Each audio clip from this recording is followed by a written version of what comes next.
ஒரு கடைக்கு போனேன். 5 ரூபா பணத்தை எடுத்து கொடுத்தேன். ஒரு தினசரி பத்திரிகையை கேட்டேன். அவர் உடனே அங்கே அடுக்கி வச்சுருந்த பத்திரிகையில் ஒன்று எடுத்து என் கையில் கொடுத்தார். வாங்கிக்கிட்டேன். மீதி பணத்தை எடுத்தார். அதையும் என் கையில் கொடுக்கணும்ல, கொடுக்கல. எதிரில் இருந்த பலகையில் வச்சு எடுத்துக்க சொன்னார். எப்பவும் அவர் அப்படி தான் பண்ணுவார். நானும் எடுத்துக்கிட்டு வந்துடுவேன். இவர் ஏன் இப்படி பண்ணுறாருங்கிறது எனக்கு ரொம்ப நாளாக ஒரு சந்தேகம். ஒரு நாள் அவர்கிட்டயே இதை கேட்டுவிட்டேன். ஏங்க, நீங்கள் உங்கள் கடைக்கு வந்து பொருள்கள் வாங்குறவங்களுக்கு நீங்கள் பாக்கி சில்லறையை கொடுக்குறப்போ பலகையில் வச்சு விட்றீங்க, கையில் கொடுக்க மாட்டேங்கிறீங்களே, ஏன் அப்படின்னு கேட்டேன். காசை கையில் கொடுத்தா நம்மக்கிட்ட இருக்கிற லட்சுமி போயிடுவா சார் அப்படின்னார். அதாவது பணம் செலவாயிடும் அப்படின்னு அர்த்தமா. இன்னொரு நண்பர், அவர் ஒரு நாள் வழக்கத்துக்கு மாறாக ரொம்ப சோகமாக உட்காந்துருக்கிறார். ஏங்க என்னாச்சு, ஏன் இப்படி கப்பலே கவிழ்ந்தது மாதிரி உட்காந்துருக்குறீங்க அப்படின்னு கேட்டேன். கப்பலே கவிழ்ந்திருந்தா கூட நான் இப்படி கவலைப்பட மாட்டேன் சார், வேறு ஒன்று நடந்து போச்சுன்னார். என்னன்னு கேட்டேன். என் உச்சந்தலையில் பல்லி ஒன்று விழுந்துட்டுதுன்னார். அதுக்காகவா இப்படி அப்படின்னு ஆச்சரியப்பட்டேன். ஆமாங்க, பல்லி உச்சந்தலையில் விழுந்தால் பலன் என்னன்னு பஞ்சாங்கத்தில் பார்த்தேன், மரணம்னு போட்டிருக்கு அப்படின்னு சொல்லிவிட்டு அவர் தொடர்ந்து கவலைப்பட ஆரம்பிச்சிட்டார். இப்படியும் ஒருத்தர், என் கூட வேலை பார்க்குற ஒருத்தர் எப்படி தெரியுமா, தினமும் வலது காலை வச்சு தான் ஆஃபீஸுக்கு உள்ளே நுழைவார். என்னைக்காவது தவறுதலாக இடது காலை வச்சு உள்ளே வந்துட்டார்னா அன்னைக்கு பூரா மனசு சங்கடப்படுவார். எந்த வேலையும் சரியாக ஓடாது. கேரம் போர்டு ஆடுற ஒருத்தர் எப்போ ஆட உட்காந்தாலும் ஸ்ட்ரைக்கரை கை தவறி கீழே விழுற மாதிரி பண்ணி அதுக்கப்புறம் அதை எடுத்துக்கிட்டு ஆட உட்காருவார். ஏன்னா எப்போவும் ஒரு தடவை நிஜமாகவே அது வந்து கை தவறி கீழே விழுந்திருக்குது. அன்னைக்கு பிரமாதமாக ஜெயிச்சுட்டார். உடனே ஒரு முடிவுக்கு வந்துட்டார், கை தவறுனா லாபம் அப்படின்னு. அதுக்கப்புறம் அதையே பழக்கமாக்கிக்கிட்டார். பூனை குறுக்க போனால் சகனம் சரியில்லைன்னு நினைக்கிறவங்க உண்டு. ஆனால் ஒருத்தர் எப்படி தெரியுமா, அவர் வெளியில் கிளம்புற சமயம் பக்கத்து வீட்டு ரேடியோவில் மியாவ் மியாவ் பூனைக்குட்டின்னு பாட்டு சத்தம் கேட்டால் கூட போதும், சகனம் சரியில்லைன்னு பிரயாணத்தை கேன்சல் பண்ணிவிடுவார். இப்போ இவ்வளவும் எதுக்கு சொல்கிறோம்னா, அளவுக்கு மீறின சகுன நம்பிக்கைகள் இருக்குது பாருங்கள், இதோட பயமும் சேர்ந்துக்கிட்டதுன்னு வச்சுக்கோங்க, இது ஒருத்தருடைய மனநிலையை பாதிச்சிடும். இது வந்து உளவியல் நிபுணர்கள் சொல்கிற கருத்து. வாழ்க்கையே தடுமாற வச்சிரும். பாதுகாப்பு இல்லாத உணர்வு, ஒரு விதமான டிப்ரெஷன் மனநிலை, இதெல்லாம் தான் இதுக்கு காரணமாக அமையலாம். சில பேர் காய்கறி நறுக்க கத்தியை கையில் எடுத்தால் கூட நேரம் சரியாக இருக்கா அப்படின்னு பார்த்துட்டு தான் வேலையை ஆரம்பிக்கிறது வழக்கம். அறிவு தான் மனசுக்கு வாத்தியாராக இருக்கணும். அப்போ தான் வாழ்க்கை வந்து நிம்மதியாக இருக்கும். அறிவு வந்து மனசு சொல்கிறபடியெல்லாம் கேட்க ஆரம்பிச்சுட்டுதுன்னா இடைஞ்சல் தான். ஒருத்தருக்கு 7ஆம் நம்பர் தான் ராசியான நம்பரான். 7ஆம் தேதி தான் எந்த காரியத்தையும் ஆரம்பிப்பாராம். 7 எழுத்து வர்றது மாதிரி பேரை மாற்றி வச்சுக்கிட்டார். 7 மணிக்கு தான் தினமும் எழுந்திருப்பார். 7ஆம் நம்பர் வீட்டில் தான் குடியிருக்கார். கல்யாணம் கூட 7ஆம் தேதி தான் பண்ணிக்கிட்டார். அவர் ஒரு நாள் குதிரை பந்தயத்துக்கு போனாராம். குதிரையோட பேரையெல்லாம் பார்த்தார். ஒரு குதிரையோட பேர் 7 எழுத்தில் அமைஞ்சிருந்தது. 7 தானே இவருக்கு அதிர்ஷ்ட நம்பர். அதனால் உடனே அது பேரில் பணத்தை கட்டினார். பந்தயம் நடந்தது. என்ன சார் ஆச்சுன்னு கேட்டாங்க. நான் பணம் கட்டின அந்த என்னோட குதிரை 7ஆவதாக வந்து சேர்ந்தது சார் அப்படின்னாராம் சோகமாக. வாழ்க்கையில் சில சந்தர்ப்பங்களில் நாம் வந்து சில அவமானங்களை சந்திச்சே தீர வேண்டியிருக்கு. என்ன பண்ணுறது, காலம் அப்படி.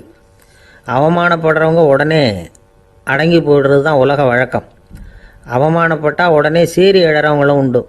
ஆனால் அதையே ஒரு சவாலாக எடுத்துக்கிட்டு முன்னுக்கு வர்றவங்களும் சில பேர் இருக்கிறாங்க. அவங்க ரொம்ப அபூர்வம்.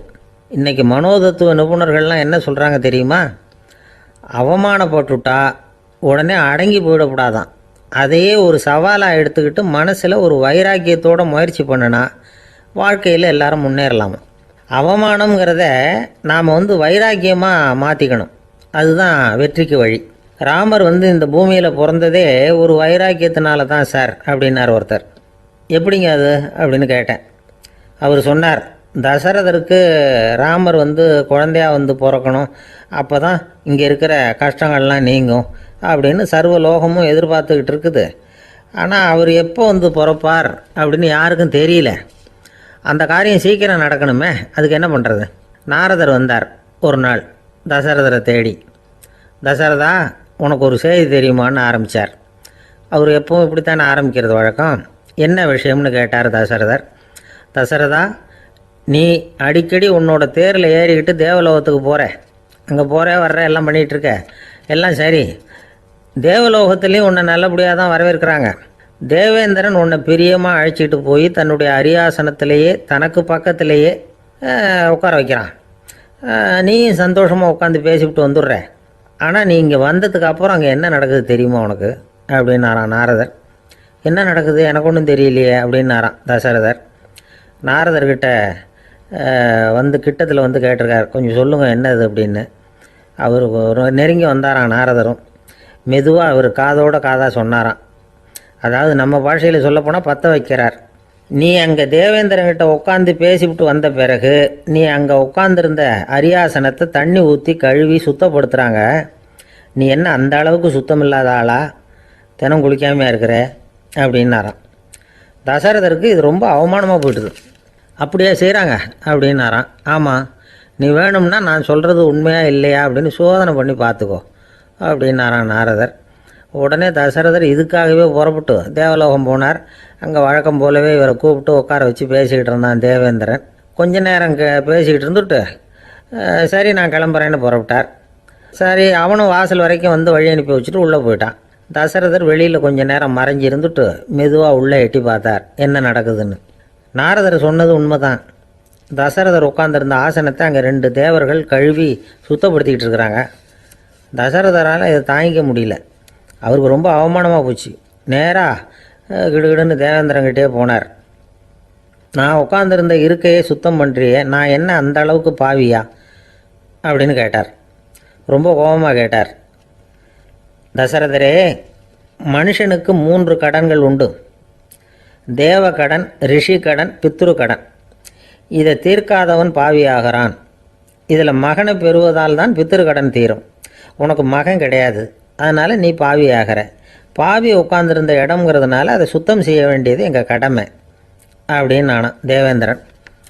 இந்த இடத்துல தசரதருக்கு ஏற்பட்ட அவமானம் ஒரு வைராக்கியமாக மாறிச்சு. தேவேந்திரனே கேட்டுக்கோ, ஒரு மகனை பெற்ற பிறகு தான் இந்த சபையில் மறுபடியும் அடி எடுத்து வைப்பேன் அப்படின்னு சொல்லிவிட்டு போயிட்டாரான். போய் புத்திர காமேஷ் யாகம் பண்ணார். புத்திரர்கள் பிறந்தார்கள். இந்த கதையில் உள்ள கருத்து என்னென்னா, தேவேந்திரன் தசரதரை அப்படி அவமானப்படுத்தலைன்னா அவருக்கு இப்படி ஒரு வைராக்கியம் பிறந்திருக்குமா யோசித்து பார்க்கணும். நமக்கு ஏற்படுகிற சில அவமானங்களையும் வைராக்கியமாக மாற்றிக்குவோம். அப்படி மாற்றிக்கிட்டோம்னா வாழ்க்கையில் வந்து முன்னேறலாம். நம்ம ஆளுங்க சில பேர் அவமானத்தை வந்து வைராக்கியமாக மாற்றிக்கிறது எப்படி தெரியுமா? நம்மக்கிட்ட ஒரு பையன் சொன்னான், எங்கள் அப்பா என்னை எல்லாருக்கும் முன்னாடி வச்சு திட்டிவிட்டார், பொறுப்பு இல்லாமல் ஊர் சுற்றுறேன்னு சொல்லி அவமானப்படுத்தி விட்டார். இனிமேல் நீ என் முகத்திலேயே முழிக்காதரா போடான்னு வேற சொல்லிவிட்டார். எனக்கு ரோஷம் வந்துட்டுது. அந்த அவமானத்தை வைராக்கியமாக மாற்றிக்கிட்டேன். அன்னையிலேருந்து அவர் முகத்திலேயே முழிக்கிறது இல்லை அப்படின்னா. அப்படியான்னு கேட்டோம். ஆமாங்க, அவர் வீட்டில் இல்லாத நேரமாக பார்த்து உள்ள சமையல் கட்டுக்கு போய் சாப்பிட்டுட்டு நைஸாக வெளியில் வந்துடுவேன் அப்படிங்கிறான் அவன். ஒரு ஊரில் ஒரு ராஜா இருந்தார். அந்த ராஜாவுக்கு ஒரு மந்திரி. ராஜா ரொம்ப நியாயமானவர், நேர்மையானவர், கண்டிப்பானவர். தப்பு செய்கிறது யாராக இருந்தாலும் தண்டனை கொடுப்பார். வேண்டியவங்களுக்கு ஒரு நியாயம், வேண்டாதவங்களுக்கு ஒரு நியாயங்கிறதெல்லாம் அவர்கிட்ட கிடையாது. ஒரு சமயம் அரசவையில் அந்த அமைச்சரே வந்து விதிமுறைகளுக்கு புறம்பாக ஏதோ நடந்துக்கிட்டு இருக்கார். மன்னருக்கு கோபம் வந்துட்டுது. உடனே அந்த அமைச்சரை கிட்டத்தில் கூப்பிட்டு அவர் கன்னத்தில் ஓங்கி ஒரு அறை கொடுத்துட்டாராம். உடனே அந்த அமைச்சர் என்ன பண்ணார் தெரியுமா? நேராக போனார். அங்கே நின்றுக்கிட்டு இருந்த இன்னொருத்தர் கன்னத்தில் ஓங்கி அரைஞ்சார். அறை வாங்கினவர் திகைச்சு போயிட்டார். இவர் ஏன் நம்மளை வந்து அரைகிறார் அப்படின்னு யோசனை பண்ணார். மன்னரும் திகைச்சு போயிட்டார். நாம் இவரை அரைஞ்சா அதுக்காக இவர் போய் இன்னொருத்தரை அரையணுமா அப்படின்னு யோசனை பண்ணார். இவருக்கு என்ன பைத்தியமானு கூட நினைக்க ஆரம்பிச்சிட்டார். ஆனால் என்ன ஆச்சுன்னா, அப்புறம் அமைச்சர் அவர் கவனிச்சிக்கிட்டு இருந்தாரா, அவர் இன்னொருத்தரை அரைஞ்சார் இல்லையா, அந்த அறை வாங்கின ஆசாமியை பார்த்து கத்திக்கிட்டு இருந்தார். யார்? அமைச்சர். ஏன்பா என்கிட்ட அறையை வாங்கிக்கிட்டு இப்படி விவரம் இல்லாமல் நின்றுட்டு இருக்கிறியே, நான் உனக்கு கொடுத்ததை நீ வேற யாருக்கிட்டையாவது கொடுத்துரு அப்படின்னார். உடனே அந்த ஆள் பார்த்தான், தனக்கு அடுத்தபடியாக நின்றுக்கிட்டு இருந்தவனை ஓங்கி ஒரு அறை அரைஞ்சான். அவன் கன்னத்தை தடவிட்டே யோசனை பண்ணான். இது ஏதோ புரிஞ்சுக்கிட்ட மாதிரி அடுத்தாப்பில் நின்றுக்கிட்டு இருந்தவனை அரைஞ்சான். இப்படி இந்த அறை வந்து மாறி மாறி போய்கிட்டே இருக்குது. ஊர் பூரா பிரயாணம் பண்ண ஆரம்பிச்சுட்டுது. அன்னைக்கு ராத்திரி அந்த ராஜா படுக்கிறதுக்காக போனார். அந்த நேரம் பார்த்து அவர் கன்னத்தில் பலார்னு ஒரு அறை விழுந்தது. நம்மளே அரையிறது யாரு அப்படின்னு அதிர்ச்சியோட மன்னர் திரும்பி பார்க்குறாரு. அரைஞ்சது அவரோட மனைவி. என்னாச்சு உனக்குன்னு கத்துனார் ராஜா. உங்களுக்கு தெரியாதா, ஊர் பூரா ஒருத்தர் மாற்றி ஒருத்தர் மூலமாக இந்த அறை வந்து பிரயாணம் பண்ணிட்டு வருது அப்படின்னாங்க அந்த அம்மா. அப்படின்னா ஆரம்பித்த இடத்துக்கே வந்துட்டுதா அப்படின்னாராம் மன்னர். என்ன சொல்கிறீங்கன்னு கேட்டிருக்காங்க. இவர் விவரத்தை சொன்னாராம். அப்படின்னா நீங்கள் ஆரம்பித்து வச்ச இந்த விளையாட்டை நான் முடிச்சு வச்சுட்டேன் அப்படின்னாங்களாம் அந்த அம்மா. மறுநாள் காலை மறுபடியும் அரசவை கூடிச்சு அந்த அமைச்சர் மன்னரை பார்த்து கேட்டார், என்ன மகாராஜா, என்கிட்ட கொடுத்ததை திருப்பி வாங்கிட்டீங்களா அப்படின்னாராம். இப்படி நடக்கும்னு நான் எதிர்பார்க்கவே இல்லைன்னார் மன்னர். ஆனால் நான் எதிர்பார்த்தேன். அது எங்கே போயிட போகுது, ஊர் பூரா சுற்றி கடைசியில் உங்ககிட்ட தான் வந்து சேரும் அப்படிங்கிறது எனக்கு தெரியும் அப்படின்னார் அமைச்சர். இந்த கதை வேடிக்கையாக இருந்தால் கூட இதில் உள்ள கருத்து முக்கியமானது. இந்த உலகத்தில் பல கருத்துக்கள் இப்படி தான் மாறி மாறி சுற்றி வந்துக்கிட்டே இருக்குது. நம்மால் ஒருத்தன் தன்னுடைய நண்பன் ஒருத்தனை கடத்தெருவில் பார்த்தான். உடனே ஓடி போய் பலாருன்னு ஒரு அறை கொடுத்தானா. அவன் கண்ணத்தை தடவிட்டு ஏன்டா என்ன அரைஞ்சேன்னு கேட்டிருக்கான். நீ ஏன்டா என்ன முட்டாள்னு என் மனைவிட்ட போய் சொன்னேன் அப்படின்ட்டுருக்கான் அவன். உன்னை ஒரு முட்டாள்னு சொன்னதுக்காகவா நீ என்ன அரைஞ்ச அப்படின்னு கேட்டிருக்கான் இவன்.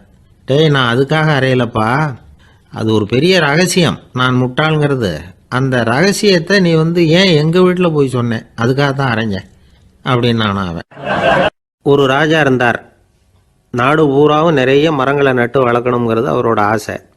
தானே அதுக்கு முன்மாதிரியாக இருக்கணும்னு நினச்சார். அரண்மனையை சுற்றி மரங்களை நட்டு வளர்த்தார். இதை பார்த்துட்டு ஜனங்களும் அவங்கவுங்க வீட்டை சுற்றி மரக்கன்றுகளை நட்டு வளர்த்தாங்க. கொஞ்ச காலத்தில் ஊர் பூரா பசுமையாக மாறிச்சு.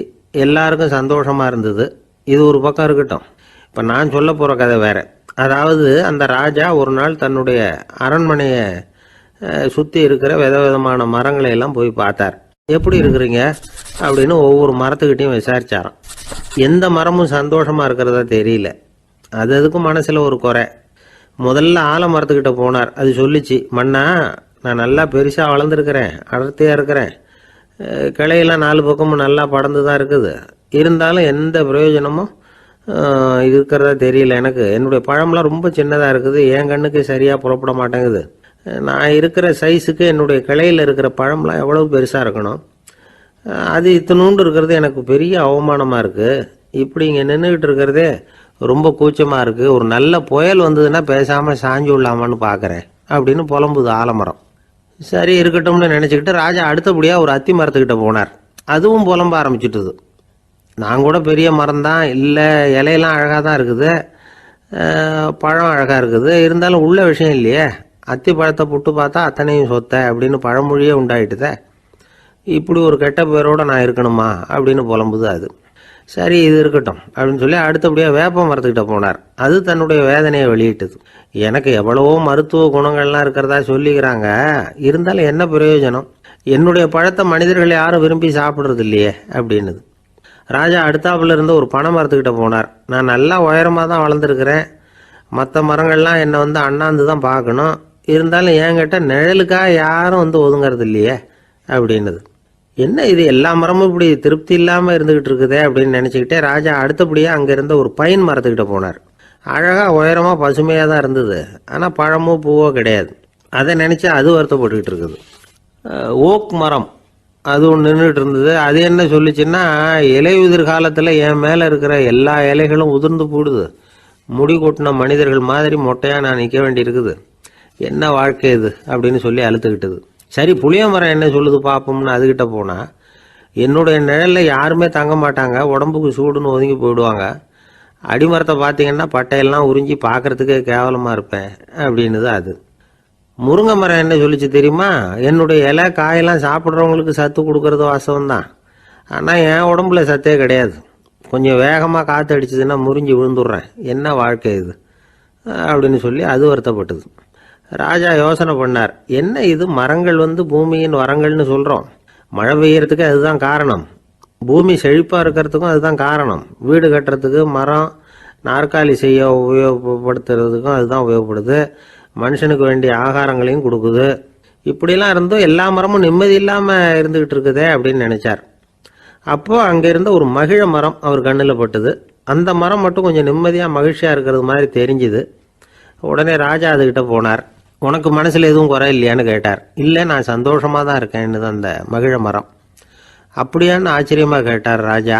ஆமாம் மன்னா, இந்த இடத்துல நீங்கள் ஒரு முருங்கை மரத்தையோ வேப்ப மரத்தையோ கூட நட்டிருக்கலாம், ஆனால் இந்த இடத்துல நடுறதுக்கு என்ன தேர்ந்தெடுத்துருக்குறீங்க, அதுவே எனக்கு பெருமை, அதுவே எனக்கு திருப்தி அப்படின்னு தான் மகிழ மரம்.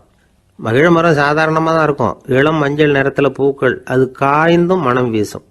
மகிழ மரம் மாதிரி மன திருப்தியோடு வாழறதுக்கு நாம் கற்றுக்கணுமா. நாம் இந்த உலகத்தில் ஒரு நாயாவோ நரியாவோ கூட பிறந்திருக்கலாம், மனுஷனாக பிறந்திருக்கிறோம், அதுவே பெருமை தானே. இந்த நிறைவு தான் மகிழ்ச்சியின் ரகசியம். ஒரு பையன் அப்பா கிட்ட போய், அப்பா நீங்கள் இந்த உலகத்தில் ஒரு மனுஷனாக பிறந்தது என்னோட அதிர்ஷ்டம் நானா. ஏண்டா அப்படி சொல்கிறேன்னு இருக்கார் அப்பா. நீங்கள் ஒரு கரடியாக பிறந்திருந்தா இந்நேரம் நானும் ஒரு கரடி குட்டியாக தானே இருந்திருப்பேன் அப்படின்னு நானா பையன். இந்த உலகத்தில் நாம் நல்லபடியாக இருக்கணும்னா அதுக்கு முக்கியமாக தேவைப்படுறது ரெண்டு. ஒன்று செல்வம், இன்னொன்று அறிவு. சரி, இது ரெண்டில் சிறந்தது எது அப்படின்னு ஒரு கேள்வி கேட்டால் என்ன பதில் சொல்கிறது? இதே கேள்வியை ஹஸ்ரத் அலி அவர்கள்கிட்ட கேட்டாங்களாம். அவர் ஒரு பெரிய அறிஞர். கேள்வி கேட்டவங்களும் சாதாரண ஆட்கள் இல்லை, இவங்களும் அறிஞர்கள். ஒரு நாள் ஹஸ்ரத் அலி அவர்கள்கிட்ட 10 அறிஞர்கள் வந்தாங்களாம். ஐயா, நாங்கள் 10 பேரும் உங்ககிட்ட ஒரே கேள்வியை தான் கேட்க வந்திருக்கிறோம், ஆனால் எங்கள் 10 பேருக்கும் நீங்கள் தனித்தனியாக பதில் சொல்ல முடியுமா அப்படின்னு கேட்டிருக்காங்க. அதாவது அவங்க ஒரே கேள்விக்கு இவர்கிட்ட இருந்து 10 விதமான பதில் எதிர்பார்க்குறாங்க. சரி கேளுங்க, என்ன கேள்வி அப்படின்னார் அவர். அப்போ தான் அவங்க கேட்டாங்களாம், செல்வம் அறிவு இது ரெண்டில் சிறந்தது எது? இதுதான் கேள்வி. ஹஸ்ரத் அலி என்ன பண்ணார் தெரியுமா? அவங்கள ஒவ்வொருத்தராக கூப்பிட்டார், ஒவ்வொரு விதமான பதிலை சொல்லி அனுப்புனார். முதல்ல ஒருத்தரை கூப்பிட்டார், சொன்னார், அறிவுங்கிறது தீர்க்கதரிசிகள், ஞானிகள், மகான்கள் இவங்களோட பரம்பரை சொத்து. ஆனால் செல்வங்கிறது கொடுங்கோலரின் ஆயுதம், அதனால் அறிவு தான் சிறந்தது அப்படின்னார். ரெண்டாவது ஆளை கூப்பிட்டார், உங்ககிட்ட செல்வம் இருந்தால் நீங்கள் தான் அதை காப்பாற்றணும், ஆனால் அறிவு உங்களை எப்பவும் காப்பாற்றும், ஆகவே அறிவு தான் சிறந்தது அப்படின்னார். மூணாவது ஆளை கூப்பிட்டார், செல்வந்தனுக்கு எப்போதும் விரோதிகள் அதிகம், ஆனால் அறிஞனுக்கு நண்பர்கள் அதிகம், அதனால் அறிவு தான் சிறந்ததுன்னார். அடுத்தவரை கூப்பிட்டார், செல்வம் அடுத்தவங்களுக்கு கொடுக்க கொடுக்க குறையும், ஆனால் கல்விங்கிறது அதிகரிச்சுக்கிட்டே வரும், கொடுக்கறதுனால குறையாது, அதனால் அறிவு தான் சிறந்ததுன்னார். இன்னொருத்தரை கூப்பிட்டார், அறிவுள்ளவன் எப்பவும் அதை அடுத்தவங்களுக்கு வாரி வழங்கிக்கிட்டே இருப்பான், அதனால் அவங்ககிட்ட தாராளத்தன்மை இருக்கும், ஆனால் செல்வந்தன்கிட்ட கஞ்சத்தனம் தான் இருக்கும், அதனால் அறிவு தான் சிறந்ததுன்னார். ஆறாவது நபரை கூப்பிட்டார், செல்வத்தை கள்வர்கள் திருடிட்டு போக முடியும், ஆனால் அறிவை அப்படி திருடிட்டு போக முடியாது அப்படின்னார். ஏழாவது நபரை கூப்பிட்டார், செல்வம் கால ஓட்டத்தில் அழிஞ்சிரும், ஆனால் அறிவை கால ஓட்டம் ஒன்றும் பண்ண முடியாது, ஆகவே அறிவே சிறந்ததுன்னார்.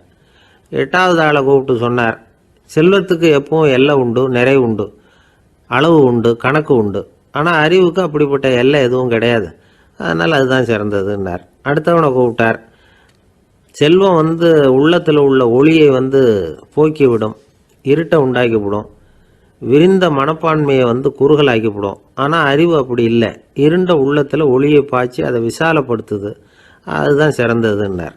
கடைசியாக 10வது நபரை கூப்பிட்டார், செல்வம் மனசில் செருக்கை உண்டாக்குது, ஆணவத்தை ஏற்படுத்துது, அதனால் நானே கடவுள்னு நினைக்கிற அளவுக்கு மனுஷனை தாழ்த்தி விடுது, ஆனால் அறிவு பணிவையும் பண்பாட்டையும் வளர்க்குது, அதனால் அறிவு தான் சிறந்ததுன்னார்.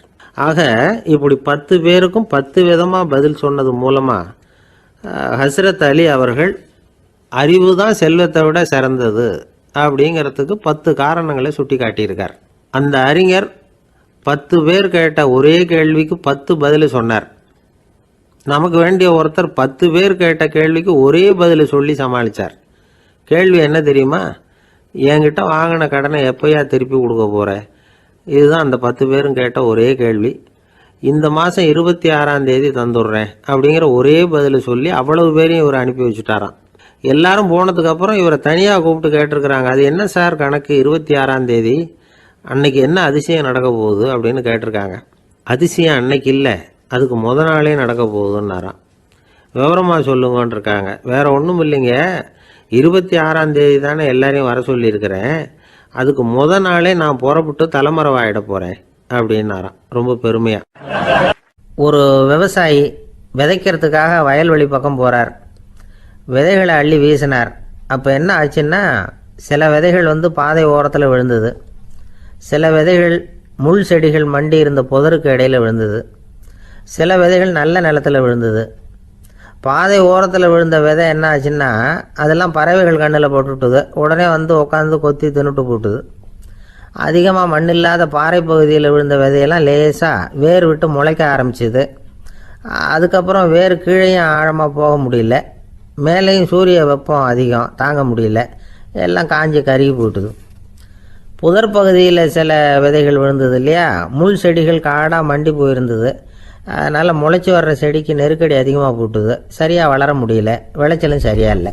நல்ல நிலத்தில் விழுந்த விதைகள் மட்டும் நல்லா முளைச்சிது, நல்லா வளர்ந்தது, விளைச்சலும் பிரமாதமாக இருந்தது. இந்த கதையை சொல்லிவிட்டு கேட்க செவியுள்ளோர் கேட்கட்டும் அப்படிங்கிறார் இயேசு பெருமான். ஆமாம், இயேசு கடலில் நின்ற படகு ஒன்றில் உட்காந்துருக்கிறார். கடற்கரையில் ஏராளமான மக்கள் உட்காந்துருக்கிறாங்க. அந்த சமயத்தில் தான் இயேசு ஓமைகள் மூலமாக மக்களுக்கு பல உண்மைகளை சொல்லிகிட்டு இருக்கிறார். மக்கள் அந்த கதையை கேட்டுட்டு ஒன்றும் புரியாமல் முழிக்கிறாங்க. அதை கவனித்த இயேசு அந்த ஓமையை விளக்க ஆரம்பித்தார். இதில் அந்த விதைக்கிறவர் தான் இறைவன். அவருடைய வார்த்தைகளை விதைக்கிறார். அந்த வார்த்தைகளை கேட்கிற மக்கள் அந்த விழுந்த விதைகள் மாதிரி 4 வகையானவர்கள். சில பேர் பாதை ஓரத்தில் விழுந்த விதைகள் மாதிரி. இறைவன் வார்த்தைகளை அவங்க கேட்குறாங்க, ஆனால் தீய எண்ணங்கள் செய்கைகள் மூலமாக விதைக்கப்பட்ட வார்த்தைகள் அழிஞ்சு போடுது. இறைவன் வார்த்தைகளை கேட்ட உடனே மகிழ்ந்து போய் உடனே சில பேர் அதை ஏற்றுக்கிறாங்க. இவங்கெல்லாம் அந்த பாறை பகுதியில் விழுந்த விதைகள் மாதிரி. அதனால் இவங்கெல்லாம் வேறு இல்லாதவங்க, கொஞ்ச காலத்துக்கு இறை வார்த்தைகளுக்கு கீழ்ப்படிந்து நடப்பாங்க. அதனால் ஏதாவது இடைஞ்சல் ஏற்பட்டால் உடனே தடுமாறுவாங்க, தங்கள்கிட்ட இருக்கிற நல்ல பண்புகளை விட்டுட்டு பாவ வழிகளுக்கு போயிடுவாங்க. முள் செடிகளுக்கு இடையில் விழுந்த விதைகள் மாதிரி உள்ளவங்க யாருன்னா, இவங்களுக்கு உலக கவலை உண்டு, செல்வத்தின் மீது மயக்கம் உடையவர்கள். உலக ஆசைகள் இவங்களுக்குள்ளே பூந்துடுறதுனால அங்கே இருக்கிற நல்ல பண்புகள் மறைஞ்சு போயிடுது. அதனால் அவங்களும் உபயோகம் இல்லாதவங்களாக ஆயிடுறாங்க. நல்ல மனிதர்கள் நல்ல நிலத்தில் விழுந்த விதைகளுக்கு ஒப்பானவர்கள். இவங்க இறை வார்த்தையை கேட்குறாங்க, அதை ஏற்றுக்கிறாங்க, அவங்களும் நல்லபடியாக வாழுறாங்க, அடுத்தவங்களுக்கும் உபயோகமாக இருப்பாங்க. இதுதான் இயேசு சொன்ன விளக்கம். நல்ல வார்த்தைகளை கேளுங்கள், நல்ல வார்த்தைகளை ஏற்றுக்கொள்ளுங்கள், அடுத்தவங்களுக்கு உபயோகமாக இருங்க. இதுதான் பெரியவங்கள்லாம் நமக்கு சொல்லுகிற உபதேசம்.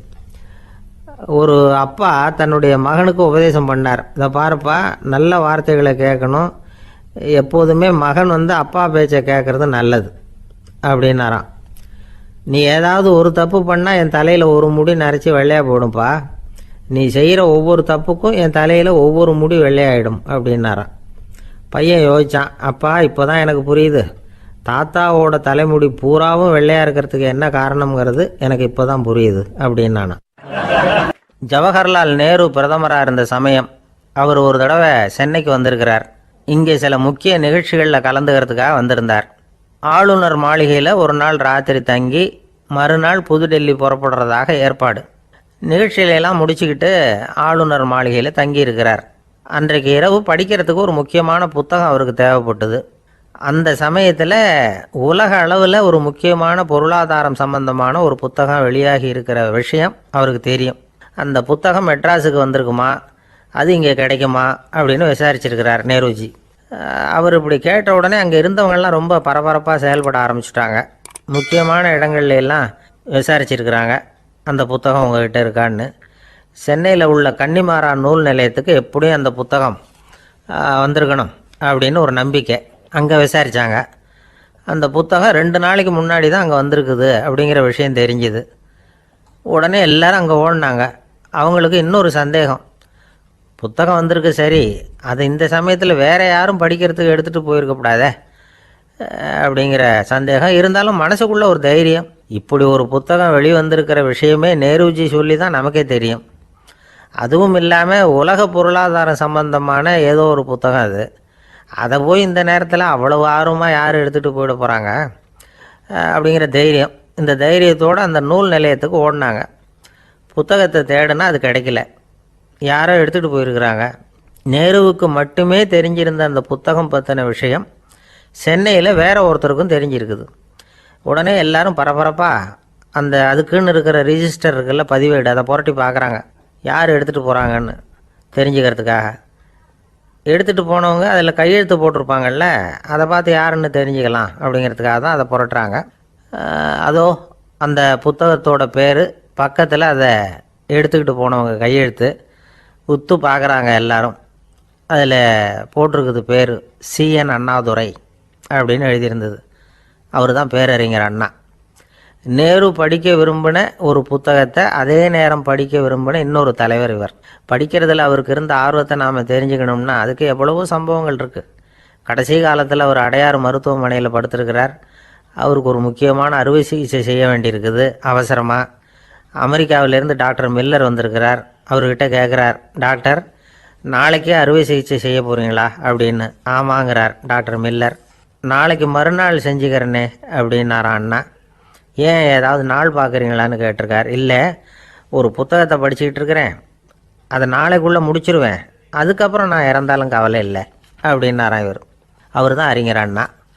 சங்ககால நூல்கள்லேருந்து சமீபத்தில் வந்த நூல்கள் வரைக்கும் எல்லாம் அவர் படிச்சிருக்கிறார். ஒரு திருமண விழாவில் அவர் பேசும்பொழுது சொன்ன விஷயம் இது. சங்க காலத்தில் காதலியை மணக்க விரும்புகிறவனுக்கு அவனுடைய தந்தை வீர சோதனைகள்லாம் வைப்பார். போய் புலிப்பல் கொண்டுக்கிட்டு வா, அப்போ தான் என் பொண்ணை கொடுப்பேன் அப்படின்னு சொல்லுவார். காதலன் உடனே காட்டுக்கு போவான், ஒரு புலியை கொன்று அதனுடைய பல்லை கொண்டுக்கிட்டு வருவான். அதை வீர பதக்கத்தில் பதிச்சு அவனுக்கு மாமனார் சூட்டுவார் கல்யாண சமயத்தில். இப்போலாம் காதலன் கிட்ட அப்படி சொல்ல முடியாது. இப்போலாம் காதலன் கிட்ட காட்டுக்கு போய் புலிப்பல் கொண்டுக்கிட்டு வான்னு யாராவது சொன்னால் புலி தான் மாப்பிள்ளையாக வந்து சேரும் அப்படின்னார். துருக்மேனியாவில் அஷ்காபாத் அப்படின்னு ஒரு நகரத்தில் ஒரு புவியியல் விஞ்ஞானி இருந்தார். அவர் ஒரு நாய்க்குட்டி வளர்த்தார். ஒரு நாள் முன்னிரவு நேரம் ஒரு மேஜைக்கு முன்னாடி உட்காந்து அந்த விஞ்ஞானி ஏதோ கணக்கு போட்டுக்கிட்டு இருக்கிறார். அவருக்கு ஒரு சின்ன பெண் குழந்தை, அது தொட்டிலில் தூங்கிட்டு இருக்குது. அந்த நாய்க்குட்டியும் ஒரு மூலையில் படுத்து அது பாட்டுக்கு தூங்கிட்டு இருந்தது. ஒரே அமைதி.